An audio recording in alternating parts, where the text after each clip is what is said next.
you don't have to have that one big P purpose. You can have the purpose of being an amazing entrepreneur or an amazing manager, leader, but also maybe an amazing spouse, an amazing parent, an amazing runner, whatever it is that you want to be. And you can have all of these things and pursue them at the same time. From the news team at LinkedIn, I'm Jessi Hempel, and this is Hello Monday. It's our show about the changing nature of work and how that work is changing us. Folks, deep breath here. We are so hard on ourselves. Yes, even if we don't know each other, I can tell you for sure that you are hard on yourself, and I am too. We're always chasing these goals, and sometimes we know why we're chasing them. A lot of times, though, those goals come from external places, expectations set by other people. And sometimes we work so hard, day in and day out, without ever stopping to ask, do I even want to be chasing this goal? Am I going about it in the right way? Instead, we just beat ourselves up, and we think that working harder is going to be the way to get to those goals. Well, I'm here to tell you, first of all, that you are capable of achieving anything you want. And second, it might be time to re-examine some of those goals. And maybe it would even be a useful thing to re-examine them in the context not of why you need to accomplish them, but how you work. When you really understand how you work, you'll also have a much better understanding of what you want to achieve. Our guest today is Anne-Laure Le Cunff. She is a neuroscientist. She studies at King's College. But that's not what she started out doing. She started out in tech, a high-flying overachiever, like so many people I know. Anne-Laure studies the way humans use their brains to set goals. She's the founder of Ness Labs. It's a productivity school for knowledge workers with a focus on mindfulness and mental health. And she has a new book out that's great. It's called Tiny Experiments: How to Live Freely in a Goal-Obsessed World. On today's episode, Anne-Laure is going to unpack for us how you can use curiosity to understand yourself better and to put yourself in line with the goals that you most want. And she'll talk about how we can use tiny experiments on ourselves to make progress toward those goals. Here's Anne-Laure. And it's a very privileged place to be in life when you get your dream job straight out of university. At the same time, the flip side was that I didn't even know it was called like that at the time, but I was suffering from imposter syndrome. I was always wondering if someone at some point would realize that they had made a hiring mistake, that I did not belong there with all of these smart people working on these amazing projects. Yes. And so I was the yes girl. I would say yes to absolutely anything. You needed help with the project, I was here, and I would do it. And if that meant canceling plans with friends or deprioritizing my health or my sleep, I would do that in order to be successful and make sure I kept that dream job. And it worked for a while. But at some point, and I wish I could tell you that I realized on my own that something was wrong, but I didn't.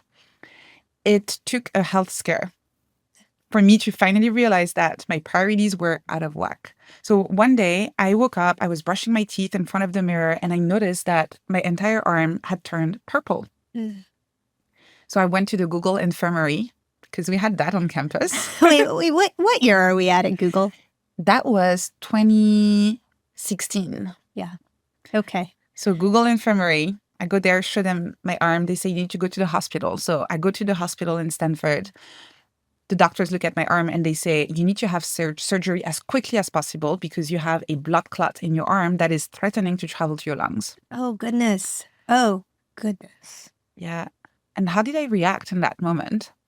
I said, 1 second, let me check my calendar. It's hard to respond to that.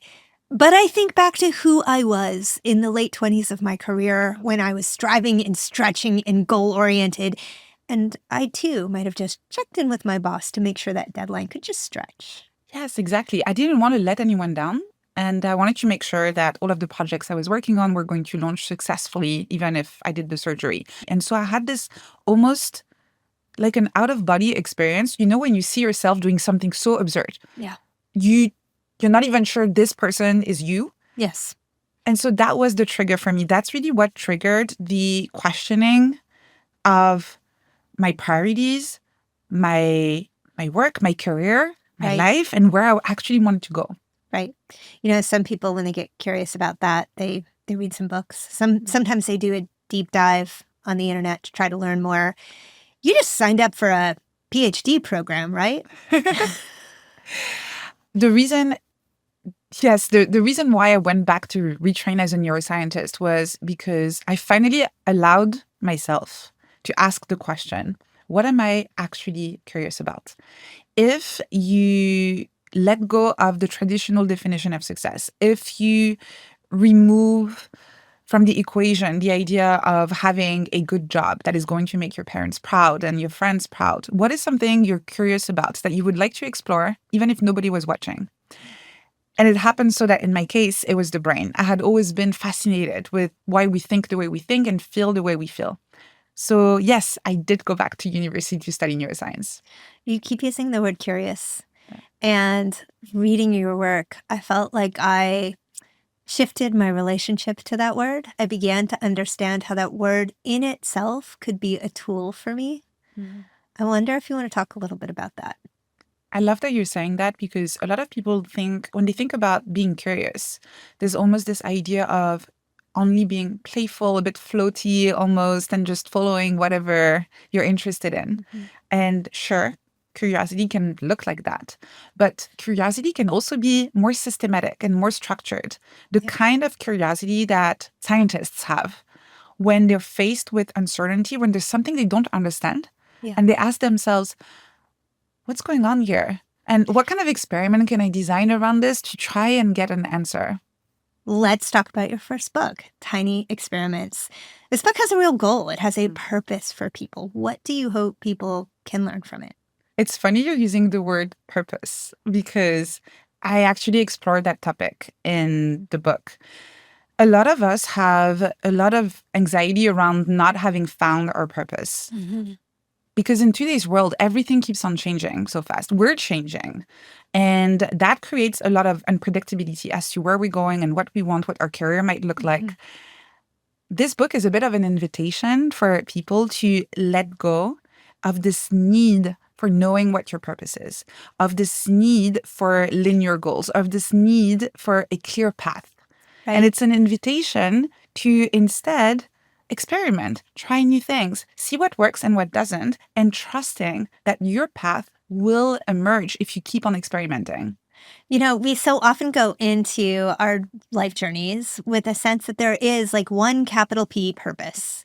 It is static. It is not changing. Somehow it equates to what is known. And it feels to me like you're introducing this idea that maybe that's not true at all. We've all been raised with this idea that purpose is something we should all have. And in today's society, especially with social media, this is exacerbated in the sense that a lot of people are showcasing the life that they're living, the purpose that they're following, and how they're contributing to the world and have a big impact. Right. And so when we don't have that yet, when we see other people who have found their purpose and we haven't found ours yet, we might feel like, does my life have any meaning if I haven't found my purpose yet? And I'm not saying that there's a lot of research showing that having a purpose can actually have a very positive impact on your mental health and your sense of well-being. Right. But I wish we didn't suffer so much while trying to find it. Well, that suffering, it's funny that you began by framing that suffering around like the way that social introduces this collapsed context where you look around and everybody else has it figured out. Maybe we should begin by just agreeing that everybody else doesn't have it figured out. That absolutely, we're probably not entirely in isolation on that front. Yeah. And then this next step, this idea that like maybe purpose is a bit more elusive and something that shifts and changes, and the experiments unlock a flexibility around what we can perceive as purpose. Absolutely. So first, you can have several purposes in life.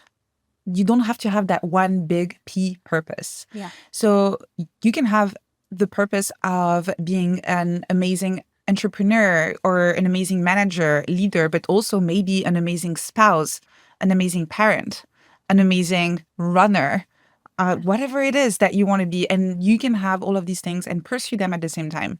Second, your purpose doesn't have to be your purpose for the rest of your life. It Yeah. can be that at some point you feel like you've explored everything you wanted to explore within a given space and you're ready to move on. And that should be considered completely fine. Yeah. Why is it that we're so uncomfortable with that idea? We're social creatures.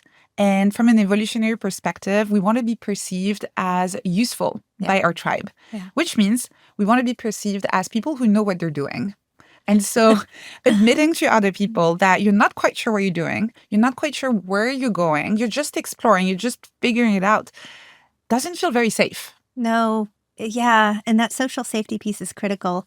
I'm curious what your neuroscientist lens has done for you as you're thinking about this. Understanding from a neuroscience perspective that whenever you have anxiety, when you're faced with uncertainty, it's really just your brain trying to protect you. Yeah. It's your brain trying to make sure you're going to survive. If you think about our ancestral past, the more certainty you had, the more likely you were to survive. So you wanted to know everything about your environment. You wanted to know where the resources were. You wanted to know what was that weird, strange noise in the bushes over there, who were your friends and your enemy in the tribe. Yeah. And the more information you had, the safer you felt. The problem is that our brain hasn't changed that much, and Right. it's great at helping us survive. But in today's society, I think most of us, we don't want to just survive, right? We want to thrive. Right. And that's when that survival mechanism gets in the way. Well, it's funny that you say that the more information you had, the safer you felt, because I would say just the opposite in 2025. The more information that I have, the less safe that I feel because I don't possess the filters to determine what information can be helpful to me. Exactly. We were not designed to have access to so much information No. at the same time. And so that creates a sense of panic. Yeah. We don't really know what we should do with that information and which information we can trust. Right. And so it creates more uncertainty. Right. And the curiosity becomes, in some ways, an alleviation tool for the panic. Absolutely. It's really a way to reconnect with yourself. Yeah. And knowing that you won't be able to explore everything, Yeah. choosing a strand, choosing a path where you might want to see where this is going, and where, again, very different from a goal. With a goal, you have a specific destination in mind. If you don't get there, that's failure. Right. With an experiment, you just want to learn something new. And as long as you learn something new, that is success. So, to be a bit controversial, are you saying that we should take goals off the table?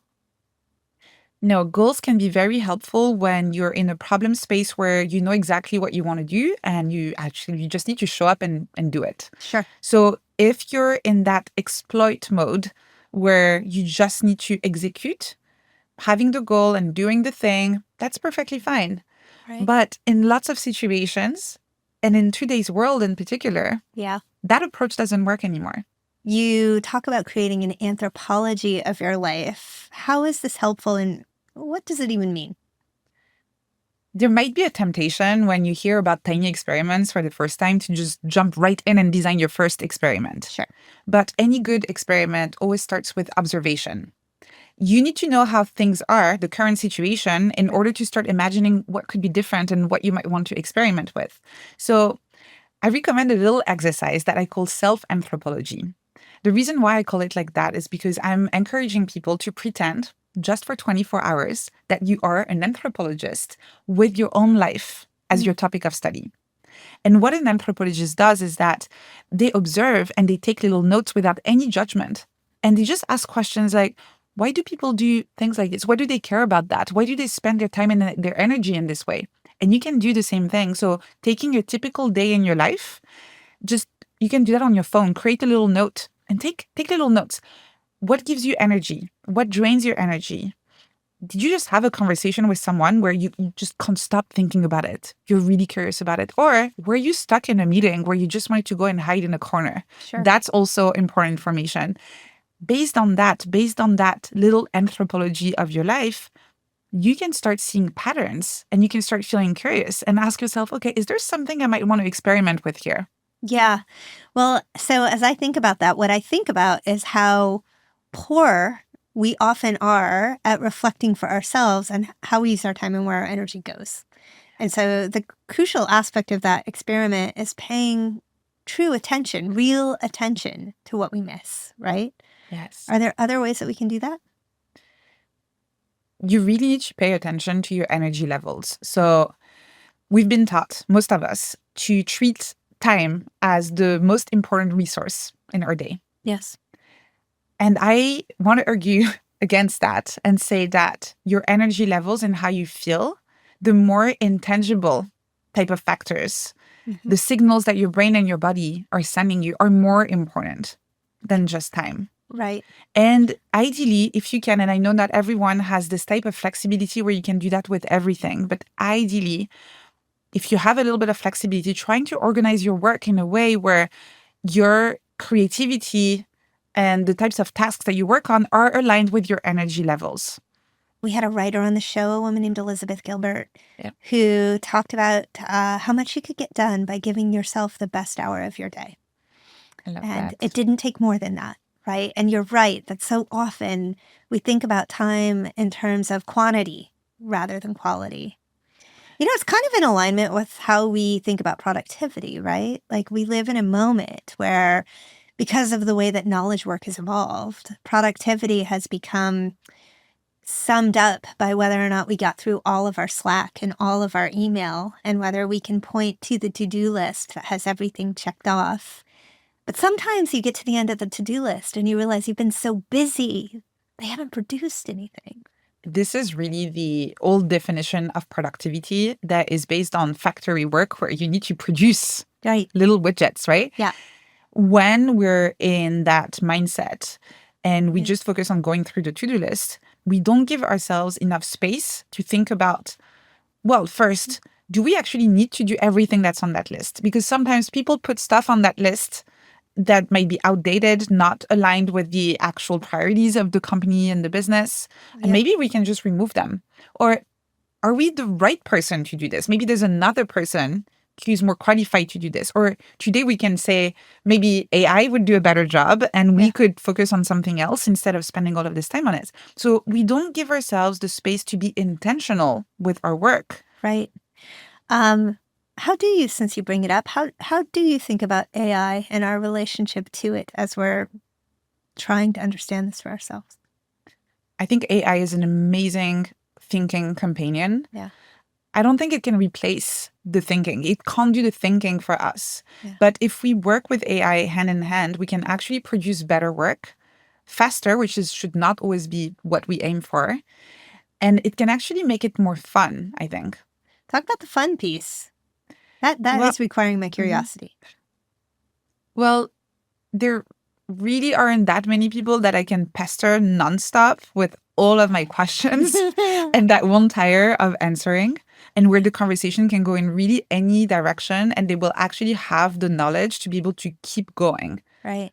And that's really fun. If you're someone who's naturally curious, if you're the kind of person who falls into Wikipedia rabbit holes, Right. loves exploring on the internet, AI is basically that on steroids. Right. So if you go back to the person that you were when you were at Google and you were in those final days, and in the time afterwards when you continued to work in a startup environment, what, first of all, might you do differently today?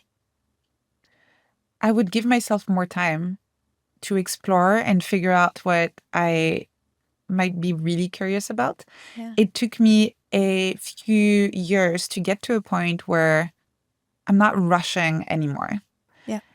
And I think the reason why I was rushing so much when I was in my 20s came mostly from a sense of insecurity and of wanting to prove myself to others. Right. And nowadays, whenever I find myself in a space of uncertainty where, and that happened when the book came out, for example, a lot of people ask me, so what's next? What's next? And I had no idea. In my 20s, I would have panicked and probably said yes to the first opportunity that came on the table, just so I would have an answer to this. And now I'm okay saying, I don't know. I don't know. So that's what I would have changed, just taking the time and not rushing. Right. I wonder if any of us can truly learn that in our 20s, or if that's something that experience has to teach us to some degree, right? Yes. And at the same time, I think about so many of our listeners right now who are in between positions. And they legitimately don't feel like they know what's ahead and how uncomfortable that is. Um, how can we stay in the I don't know longer? How can we own the I don't know? There are two sources of uncertainty. There's a source of uncertainty which is actually based on reality, which is financial uncertainty. And then there's uncertainty that is based on the fear of how we're going to be perceived and the Yeah. fear of not knowing where we're going. So, what I would recommend first is asking yourself, what kind of uncertainty am I facing right now? If it's the first kind, financial uncertainty, it is completely okay to take a job so you allow yourself more time for exploring and figuring out what you might actually want to do. Yeah. It is okay to remove that source of uncertainty. And I think that should be completely okay too. Yeah. Because sometimes we tell people, again, you have to follow your passion, you have to find your purpose. But, sometimes you just have to pay your rent also. Yes. And so I think that's okay. If it is the second type of uncertainty where you're just a bit scared of not knowing and what people are going to think if you don't know where you're going, take a deep breath and remind yourself that this is just your brain trying to protect you. Do you know how many people I've seen take the first job that comes up after a big shift in career, whether it be a layoff or resignation, or just you come to the end of a startup, whatever it is, right? And you think, okay, I am going to take this time and I am going to really be methodical about figuring out what comes next. They're so uncomfortable that Yeah. the first thing that comes, you take it. And I'm here to tell you that almost never works well for people. People almost never come out of that happy for having made that decision. 100%. And this is where it really comes with having this sense of self-awareness and honesty. The problem is when people take a job just feeling like, oh, I'm just going to take this and work there a couple of years while I figure out something else. And then you lose yourself even more in the process. So really, the experimental mindset is really about, again, looking at your life and at your internal world with true, honest curiosity. Yeah. And it's about developing maybe a framework for understanding your internal world. Right? Yes. Often we just bypass it with the assumption that we know ourselves. We know what we're thinking. And we really don't know. We Yeah. really don't know.